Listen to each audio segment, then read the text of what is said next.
준결승전에 필리핀을 만나서 우리가 준비를 잘하면 충분히 좋은 경기, 좋은 결과 있을 거라고 기대를 하고 있습니다.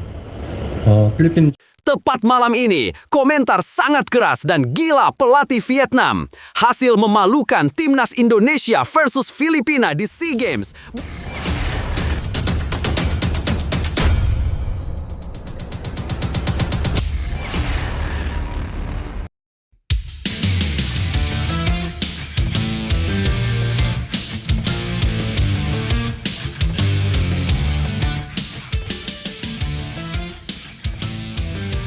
Tepat malam ini, komentar sangat keras dan gila pelatih Vietnam. Hasil memalukan timnas Indonesia versus Filipina di SEA Games. Begini faktanya. Tapi, Mimin minta tolong tonton video ini sampai selesai agar tidak ada kesalahpahaman yang terjadi. Dan tak bosan-bosan juga, tolong like dan share video ini ke media sosial kalian agar semua orang tahu apa yang sedang terjadi.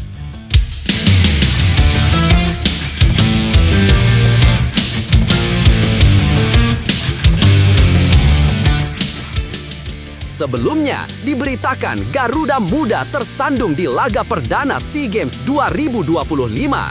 Timnas U22 Indonesia gagal memetik poin saat menjalani laga perdana Grup C SEA Games 2025 di Chiang Mai setelah takluk 0-1 dari Filipina.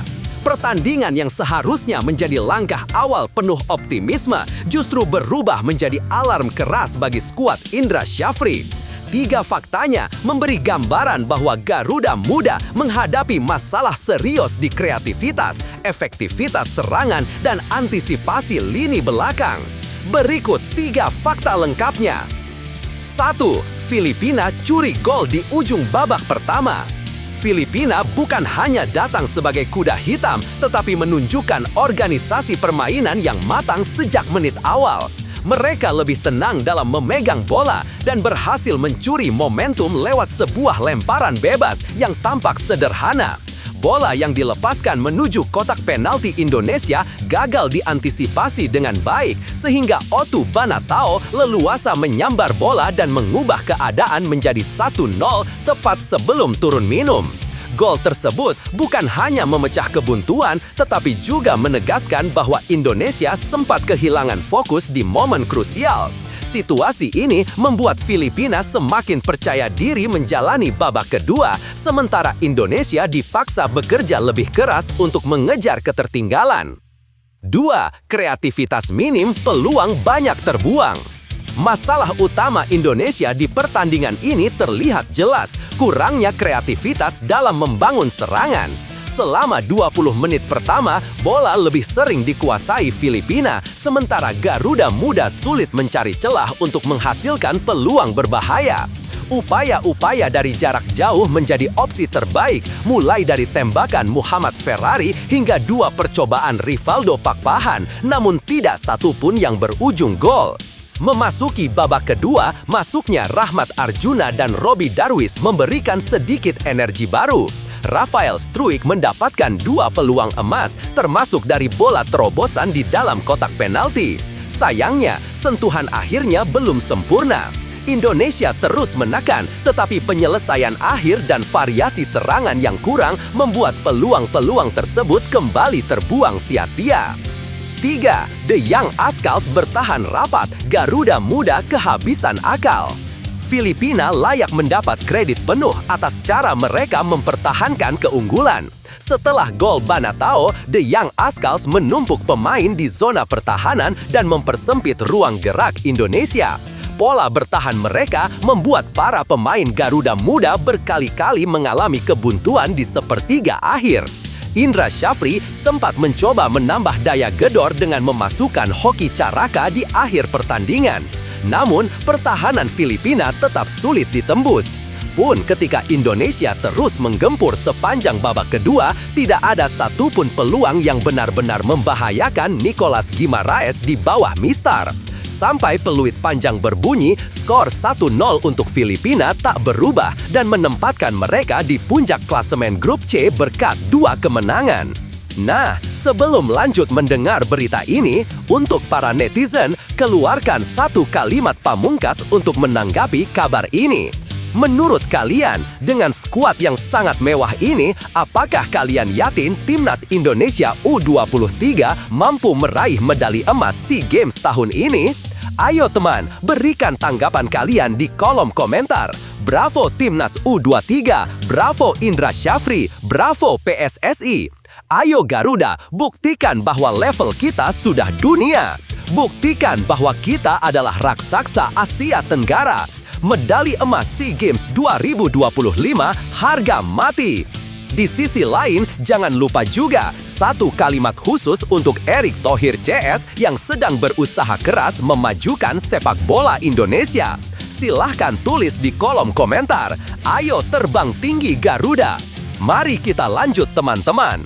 Kekalahan ini menunjukkan bahwa Timnas U22 Indonesia masih punya pekerjaan besar dalam hal kreativitas serangan dan ketenangan di momen penting. Pertandingan melawan Filipina sebenarnya tidak didominasi oleh satu kubu saja, tetapi terlihat jelas bahwa Garuda Muda kesulitan menciptakan peluang matang meski menguasai ritme di babak kedua. Situasi tersebut membuat banyak serangan Indonesia berakhir tanpa ancaman berarti. Lebih lanjut, di sisi lain, Filipina tampil jauh lebih efektif. Mereka tidak banyak membuang peluang dan satu momen kecil yang terjadi di akhir babak pertama langsung menjadi pembeda. Hal seperti ini menunjukkan pentingnya konsentrasi penuh selama 90 menit, terutama ketika lawan menerapkan strategi menunggu. Pertahanan rapat Filipina juga menguji kesabaran para pemain Indonesia. Ketika serangan berkali-kali mentok, para pemain terlihat mulai terburu-buru dan memilih menembak tanpa persiapan yang ideal. Kondisi ini wajar terjadi pada laga pembuka yang penuh tekanan, tetapi seharusnya bisa diminimalis dengan koordinasi yang lebih tenang. Secara keseluruhan, kekalahan ini bukan akhir, tetapi menjadi alarm untuk pembenahan cepat. Tim memiliki potensi besar, tetapi perlu lebih rapi dalam membangun serangan dan lebih tegas memanfaatkan setiap peluang. Jika aspek mental dan kreativitas bisa ditingkatkan, peluang bangkit di laga berikutnya masih terbuka lebar. Indra Syafri beberkan penyebab Arkan Fikri dan 7 pemain lain dicoret dari skuad Timnas Indonesia U22. Pemusatan latihan Timnas Indonesia U22 untuk SEA Games 2025 akhirnya mencapai tahap final. Dari 32 pemain yang dipanggil sejak awal Oktober, hanya 23 nama yang dipertahankan. Indra Syafri mengungkap alasan di balik keputusan pahit itu. Berikut ini 3 faktanya. Fakta 1. Seleksi super ketat. Data, statistik, dan penampilan jadi penentu. Pencoretan 8 pemain bukanlah keputusan instan. Indra Syafri menjelaskan bahwa seluruh proses pemilihan dilakukan melalui evaluasi detail berbasis data dari pemusatan latihan bulan Oktober dan November. Selain memantau aktivitas selama latihan, tim pelatih juga mengumpulkan analisis performa para pemain ketika membela klub masing-masing di Super League. Indra menegaskan bahwa regulasi SEA Games yang membatasi skuad hanya menjadi salah satu faktor. Yang lebih utama adalah konsistensi performa. Ia mengatakan keputusan ini diambil setelah evaluasi matang berdasarkan data-data yang ada selama pemusatan latihan serta pengamatan pemain saat bermain di Super League yang dilakukan bersama staf pelatih dan tim performance. 8 pemain yang harus mengakhiri langkah lebih awal adalah Arkan Fikri, Brandon Skauneman, Mikael Tata, Alfa Rezi Buffon, Wigi Pratama, Rifki Raifarandi, Ricky Pratama, dan Ikram Al-Ghifari. Fakta 2. Peran pemain diaspora dan regulasi SEA Games. 4 pemain diaspora kembali menjadi bagian penting dalam komposisi skuad final. Ivar Jenner, Mauro Zylstra, Dion Marks, dan Marcelino Ferdinand akhirnya dilepas klubnya untuk membela Indonesia meski SEA Games bukan agenda resmi FIFA. Kehadiran mereka membuat persaingan internal semakin ketat dan memperkecil peluang beberapa pemain lokal untuk masuk daftar akhir. PSSI disebut berperan besar memastikan para pemain abroad dapat bergabung. Indra menyampaikan apresiasi khusus dengan mengatakan, dalam kesempatan ini kami ucapkan terima kasih untuk PSSI yang berupaya memastikan pemain abroad yang bisa ikut serta ke SEA Games 2025 ini walaupun bukan kalender FIFA. Regulasi jumlah pemain di turnamen serta masuknya para diaspora membuat komposisi akhir harus dipangkas menjadi 23 pemain saja. Fakta 3. Uji coba berat jadi ajang penentu nasib pemain. Proses seleksi bukan hanya berlangsung di lapangan latihan. Tim U22 melakoni 4 laga uji coba melawan tim kuat seperti India U22 dan Mali U22. Dari pertandingan uji coba itulah terlihat siapa yang siap tampil di level kompetisi tinggi dan siapa yang masih perlu dibina lebih lanjut. Indra juga menyampaikan rasa terima kasih kepada seluruh klub yang melepas pemainnya selama TC. Ia bahkan menyinggung dukungan kompetisi luar negeri dengan menyebut terima kasih kepada I-League dan klub-klub yang telah mendukung proses pembentukan skuad hingga penetapan 23 pemain ini.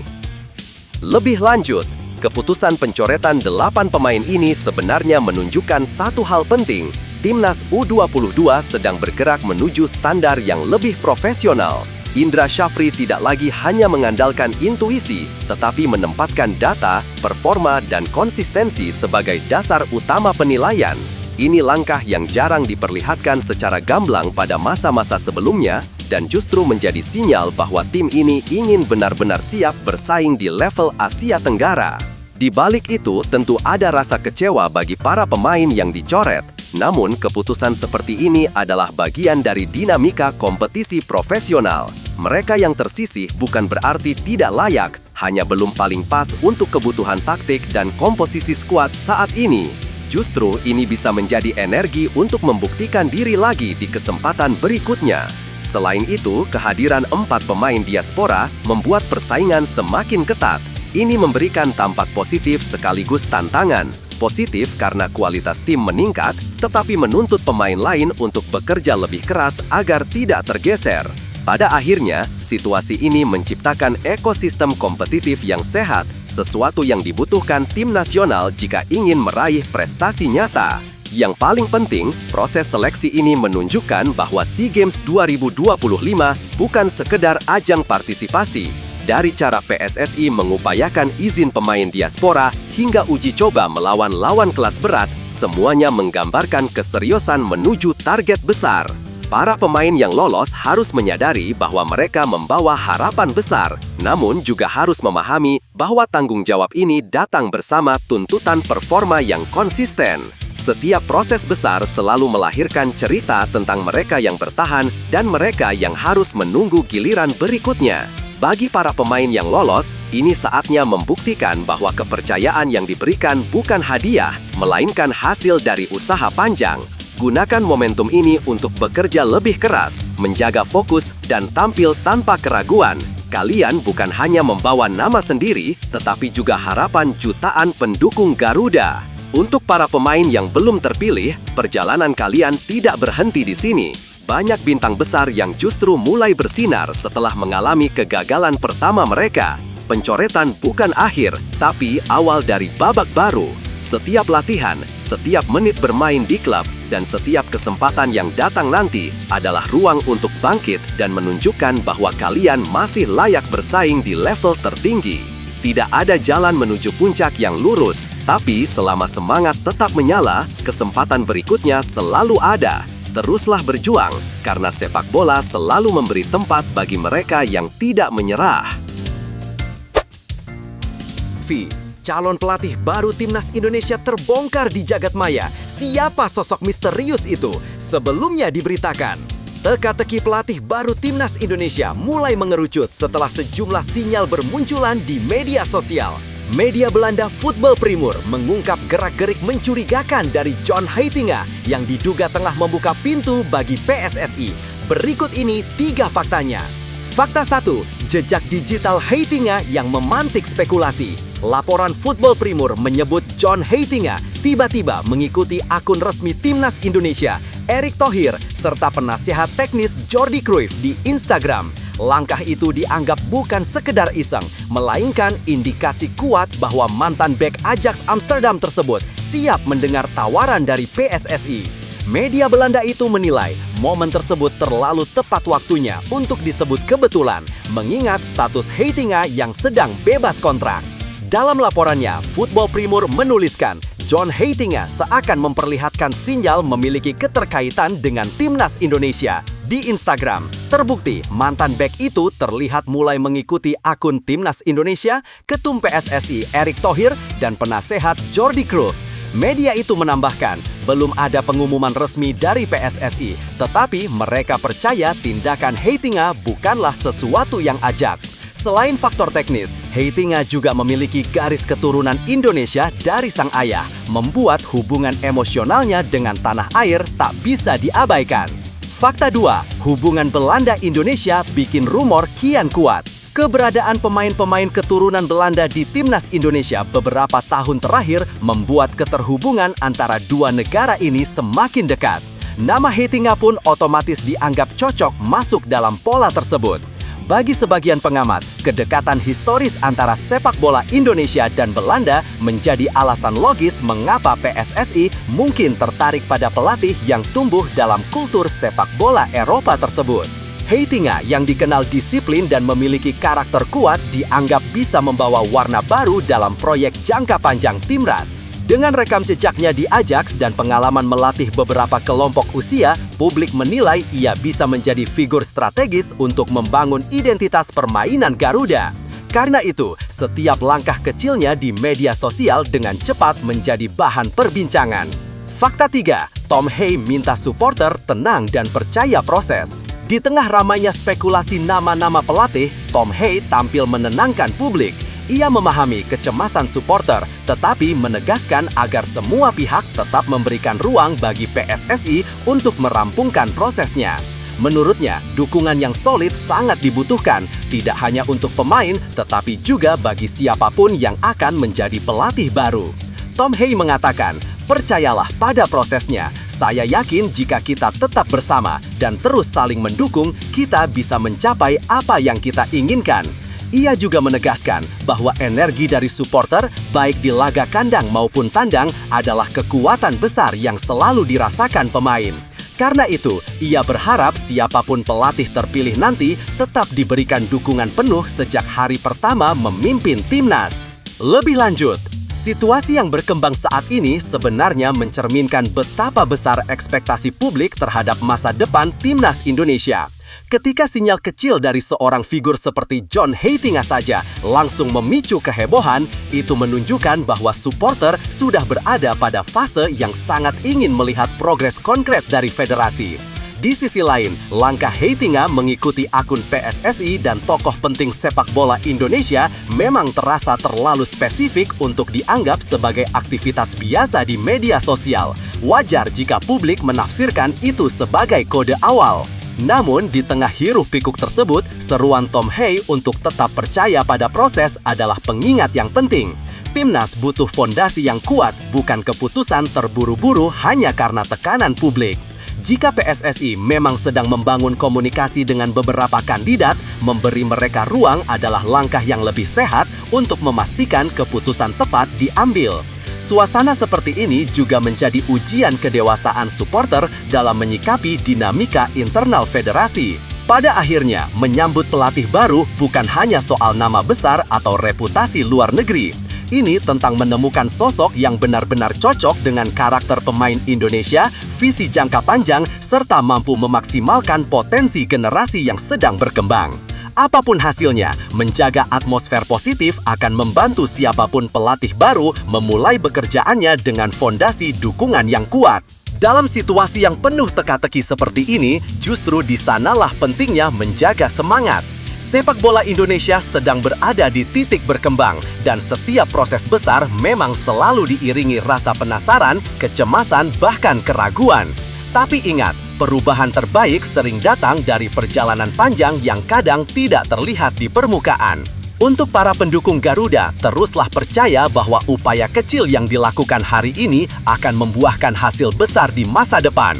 Dukungan kalian bukan hanya sorakan di stadion, tetapi juga energi yang menjaga para pemain tetap percaya diri dan merasa tidak sendirian. Selama kita bergerak bersama, arah yang dituju akan tetap kokoh. Dan untuk siapapun yang mencintai timnas, tetaplah optimistis. Setiap fase sulit selalu membuka peluang baru. Pelatih boleh berganti, nama boleh berubah, tapi kecintaan terhadap merah putih selalu menjadi bahan bakar utama. Tetap berdiri, tetap mendukung, dan tetap yakin bahwa masa depan yang lebih baik sedang menunggu di depan. Garuda akan terbang lebih tinggi, asal kita tidak berhenti percaya. Goncangkan sepak bola besar yang ditunggu-tunggu. Pelatih Fortuna Sittard sebut Justin Hubner bodoh usai kartu merah saat kalah 1-3 dari Ajax Amsterdam. Kartu merah kontroversial Justin Hubner gegerkan Liga Belanda. Pelatih Fortuna Sittard murka. Sebelumnya diberitakan, dalam laga panas kontra Ajax Amsterdam, Fortuna Sittard tak hanya kehilangan 3 poin, tetapi juga kehilangan kontrol usai kartu merah langsung yang diterima Justin Hubner. Kejadian itu memantik amarah pelatih Danny Buis yang menyebut tindakan beknya tersebut sebagai tindakan yang sangat merugikan tim. Berikut ini 3 faktanya. 1. Tackle berbahaya yang memantik kemarahan pelatih. Pertandingan baru memasuki awal babak kedua ketika Justin Hubner dimasukkan sebagai pemain pengganti. Namun, hanya 8 menit berselang, suasana berubah menjadi dramatis. Hubner melakukan tackle keras dari belakang terhadap pemain Ajax, Rayani Bunida, dalam situasi yang sebenarnya tidak terlalu mengancam. Wasit pun langsung mengeluarkan kartu merah tanpa ragu. Pelatih Fortuna Sittard, Danny Buis, tidak bisa menyembunyikan kekecewaannya. Ia menilai tindakan Hubner tidak hanya sembrono, tetapi juga merusak momentum tim. Buis mengatakan, dia hanya menabraknya dari belakang, itulah yang dia lakukan sepanjang pertandingan. Lalu dia menambahkan, apa yang dilakukan Hubner selanjutnya sungguh bodoh. Buis bahkan menegaskan bahwa Hubner baru bermain beberapa menit dan seharusnya tidak membuat tackle seperti itu jauh dari gawang sendiri. Dengan skor tertinggal, ia menilai tak ada alasan bagi pemainnya untuk melakukan pelanggaran seperti itu. Dengan tantangan berat, Buis menyetakani kartu merah Hubner benar-benar tidak perlu. 2. Momentum yang hilang dan kekalahan yang menyakitkan. Fortuna Sittard sejatinya memulai laga dengan baik lewat gol cepat Kaj Sirhuis di menit keempat. Namun, keunggulan itu buyar ketika 2 gol bunuh diri membuat Ajax berbalik memimpin. Situasi semakin memburuk ketika Owen Wijndal mencetak gol ketiga untuk tim tamu, membuat Fortuna dalam tekanan berat. Kartu merah Hubner menjadi titik balik yang mematikan peluang mereka untuk bangkit. Dengan 10 pemain, Fortuna kesulitan menjaga ritme permainan dan tak mampu mengejar defisit gol. Buis mengakui kekalahan 1-3 ini terasa sangat menyakitkan, terutama karena kesalahan individu membuat situasi semakin sulit. Timnya dipaksa bermain dengan beban tambahan setelah kartu merah yang menurutnya benar-benar tidak perlu. 3. Pelajaran keras untuk Hubner dan Fortuna Sittard. Danny Buis menegaskan bahwa insiden ini harus menjadi pembelajaran penting bagi Justin Hubner. Baginya, pemain muda seperti Hubner harus memahami momen, situasi, dan dampak dari setiap tindakan di lapangan. Ia menyebut kejadian itu sebagai banyak sekali pembelajaran karena mereka harus melanjutkan pertandingan dengan 10 pemain di fase penting laga. Bagi Fortuna Sittard, kekalahan ini bukan sekedar kehilangan poin, tetapi juga momentum dalam persaingan Liga Belanda musim ini. Hubner kini diharapkan merenungkan kesalahan tersebut agar tidak mengulanginya di pertandingan mendatang.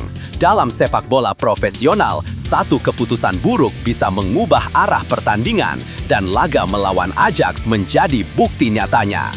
Lebih lanjut, situasi yang terjadi pada Justin Hubner menggambarkan bagaimana satu keputusan impulsif di lapangan bisa memberi dampak besar bagi sebuah tim. Dalam konteks pertandingan melawan Ajax yang sedang berjalan ketat, tackle tersebut bukan hanya merugikan dirinya sendiri, tetapi juga menghancurkan ritme permainan Fortuna Sittard.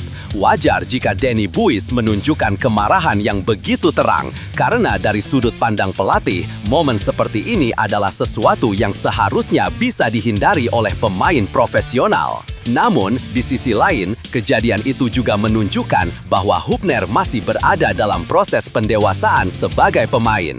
Emosi, pemahaman ruang, dan pengambilan keputusan adalah aspek yang perlu terus diasah. Kesalahan itu memang besar, tetapi justru dari insiden seperti inilah pemain bisa tumbuh menjadi lebih matang. Yang terpenting adalah bagaimana Hubner belajar dari situasi tersebut dan memastikan dirinya kembali dengan lebih kuat tanpa mengulangi kesalahan yang sama. Fortuna Sittard membutuhkan performa terbaiknya dan kejadian ini bisa menjadi titik balik bagi perkembangan mental maupun profesionalnya. Setiap pemain hebat pernah melalui momen sulit dan justru dari titik terendah itulah karakter paling kuat terbentuk. Apa yang dialami Justin Hubner mungkin terasa berat, tetapi kesalahan di lapangan bukan akhir dari segalanya. Itu hanyalah satu bab dari perjalanan panjang yang masih bisa ia perbaiki, benahi, dan jadikan pijakan untuk bangkit lebih tinggi.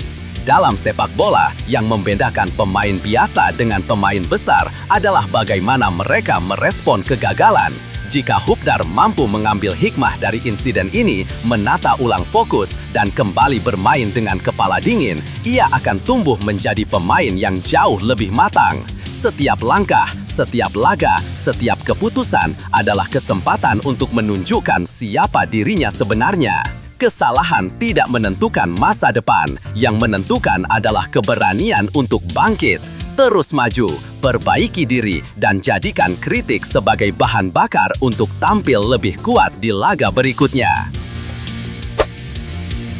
Anti salah pilih, PSSI siapkan daftar panjang pertanyaan wawancara untuk calon pelatih Timnas Indonesia. Sebelumnya diberitakan, PSSI siapkan wawancara super ketat untuk pelatih baru Timnas Indonesia. Inilah 3 faktanya. PSSI memasuki fase krusial mencari nahkoda baru Timnas Indonesia setelah berpisah dengan Patrick Kluivert pada Oktober 2025. Proses seleksi tak main-main. Federasi mengerucutkan nama menjadi 5 kandidat yang kini sedang diwawancarai langsung di Eropa. Dan inilah 3 faktanya. Fakta 1, PSSI mengutamakan pelatih yang mau berkolaborasi dengan pelatih lokal. Langkah PSSI bukan sekedar mencari figur terkenal, mereka ingin pelatih yang siap bekerja bersama pelatih lokal sebagai bagian dari pengembangan jangka panjang. Ketua Badan Timnas Nasional Sumarji menegaskan bahwa pertanyaan seputar komitmen kolaborasi menjadi salah satu poin terpenting. Ia menjelaskan kepada wartawan di Stadion Madia Jakarta bahwa pihaknya sudah menyiapkan daftar panjang untuk memastikan kecocokan kandidat dengan filosofi PSSI. Ia berkata, "Iya, ada peluang pelatih lokal berkontribusi, jadi kami itu sudah punya list pertanyaan." Penegasan itu menunjukkan arah baru PSSI. Federasi tak hanya mengejar prestasi instan, tetapi juga membangun kesinambungan. Dengan mengikut sertakan pelatih lokal, mereka berharap ada transfer ilmu dan strategi dari pelatih kepala yang terpilih nanti. Karena itu, wawancara dibuat sangat ketat agar tidak keliru menempatkan figur yang tak siap bekerja secara kolaboratif. Fakta 2, daftar pertanyaan wawancara disusun sangat detail dan menggali komitmen jangka panjang. Proses wawancara yang berlangsung di Eropa bukan pemeriksaan teknis biasa. PSSI ingin menggali lebih dalam bagaimana visi, pemahaman sepak bola Indonesia hingga kesediaan kandidat tunduk pada blueprint federasi. Sumarji menegaskan bahwa pertanyaan yang mereka bawa jumlahnya sangat banyak dan dirancang secara matang. List daftar pertanyaan yang akan kami tanyakan komitmen antara pelatih timnas senior dengan federasi, ujarnya. Meskipun ia menolak membocorkan isi daftar tersebut, menurutnya itu bagian internal yang tidak akan diungkap ke publik. Ia menambahkan, kami sudah punya list panjang sekali, banyak sekali berkaitan dengan komitmen dan lain-lain banyak sekali. Saya tidak akan sampaikan detailnya. Kerahasiaan ini disimpan untuk memastikan proses berjalan objektif dan tidak mengganggu negosiasi. Fakta 3, tim PSSI sudah berada di Eropa. Sumarji menyusul untuk memastikan seleksi berjalan ketat. PSSI mengirim Direktur Teknik Alexander Zwiers bersama 2 anggota Komite Eksekutif ke Eropa lebih dulu. Mereka bertugas mewawancarai 5 kandidat terpilih dan memverifikasi komitmen mereka. Langkah ini menunjukkan keseriusan PSSI bukan hanya berkorespondensi, tetapi bertemu langsung untuk membaca karakter, visi, dan kesiapan para calon pelatih. Sumarji mengonfirmasi bahwa ia akan segera menyusul ke benua biru. Kehadirannya diperlukan untuk memastikan tahap akhir seleksi berjalan ketat dan tepat sasaran. Dengan banyaknya kandidat dari berbagai negara Eropa, termasuk kabar bahwa ada nama dari Belanda, PSSI ingin melakukan penilaian sedetail mungkin sebelum menentukan pilihan final. Lebih lanjut, situasi ini menunjukkan bahwa PSSI mulai bergerak lebih serius dan terstruktur dalam memilih pelatih timnas Indonesia. Selama bertahun-tahun, publik sering mengeluhkan proses yang terkesan tergesa-gesa atau tidak transparan. Kali ini, federasi tampak ingin memastikan setiap kandidat benar-benar memahami konteks sepak bola Indonesia, termasuk pentingnya bekerja bersama pelatih lokal dan mengikuti arah pembangunan jangka panjang. Namun ada satu tantangan besar, seketat apapun wawancaranya, kualitas keputusan tetap akan ditentukan oleh konsistensi PSSI dalam menegakkan komitmen bersama pelatih terpilih nanti. Federasi harus siap mendukung dengan program, fasilitas, dan kestabilan, bukan hanya menuntut adaptasi dari pelatih. Di sisi lain, langkah ini patut diapresiasi karena menunjukkan niat membangun pondasi sepak bola yang lebih berkelanjutan, bukan hanya mengejar hasil instan. Jika proses seleksi ini benar-benar dilakukan secara objektif dan profesional, timnas Indonesia bisa mendapatkan pelatih yang bukan hanya ahli taktik, tetapi juga mau membangun ekosistem sepak bola dari dalam. Ini adalah momentum penting agar arah baru sepak bola Indonesia tidak kembali terjebak pada siklus gonta-ganti pelatih tanpa progres nyata. Setiap proses besar selalu dimulai dari langkah kecil yang kadang tidak terlihat hasilnya sekarang, tetapi kelak menjadi fondasi perubahan. Begitu juga dengan pemilihan pelatih baru timnas Indonesia. Meski jalannya panjang dan penuh kekhawatiran, percayalah bahwa setiap upaya menuju ketelitian dan profesionalisme adalah investasi untuk masa depan yang lebih baik. Tetap optimis, sepak bola Indonesia sudah sering membuktikan bahwa ketika kerja keras bertemu komitmen, hasilnya bisa melampaui ekspektasi. Kita pernah melihat momen kebangkitan, atmosfer penuh harapan, dan pemersatu seluruh pendukung. Momen seperti itu bukan kebetulan, tapi buah dari langkah-langkah berani seperti yang sedang ditempuh PSSI sekarang. Indonesia punya potensi besar, pemain muda yang berbakat, dan dukungan supporter yang tak pernah padam. Selama federasi, pelatih, dan para pemain bergerak dalam satu arah, peluang untuk menjadikan timnas lebih kuat selalu terbuka lebar. Tetap percaya pada proses, karena setiap perubahan yang baik selalu dimulai dari keberanian untuk memperbaiki diri.